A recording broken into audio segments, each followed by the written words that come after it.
Si je te dis que ce tableau-là et ce tableau-là sont en fait un seul tableau, tu me crois?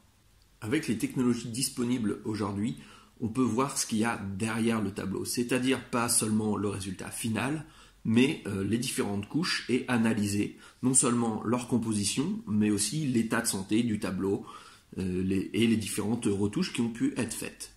Donc en France, c'est la spécialité donc, du centre de recherche et de restauration des musées de France qui est situé au Louvre. Ils ont à disposition donc, du matériel technologique comme un accélérateur de particules qui permet de voir la composition de chaque élément d'un tableau ou d'une œuvre.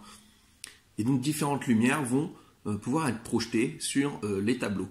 Donc on peut déjà prendre une photo avec une très haute résolution, très près, ou lancer des lumières UV qui permettent de voir sur la couche de vernis s'il y a eu des retouches ou des repeints.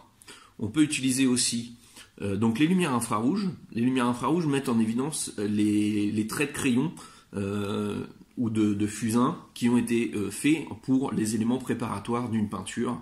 Donc on a le cas sur la Joconde, où on peut constater que la position des mains, par exemple, de Mona Lisa ont été un petit peu modifiées. Ça permet aussi, et c'est l'élément ici qu'on voit avec le tableau de Picasso et du Gobert d'Oursin, il a pris en fait une toile qui existait déjà. Il l'a pris dans le musée d'Antibes parce qu'il était fauché tout simplement.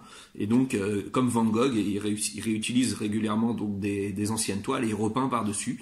Et donc, on a le portrait d'un général qui s'appelle le général Vandenberg de la Première Guerre mondiale, et il a peint tout simplement par-dessus. Donc ça permet quelquefois d'avoir des éléments cachés ou de faire apparaître les hésitations des différents peintres. Un autre type de lumière qui peut être lancé, enfin de rayons qui peut être lancé, ce sont les rayons X, tout simplement. Les mêmes rayons qui sont utilisés pour la radiographie. Va permettre d'aller au-delà jusqu'à le support, jusqu'à analyser le support, et donc le support de la Joconde, où on a ici une planche de peuplier, et ça peut permettre donc de voir l'état même du support, et si c'est un support en bois, s'il y a eu des petits vers qui ont grignoté le bois, etc. Et ainsi mieux faire une restauration tout simplement mieux adaptée.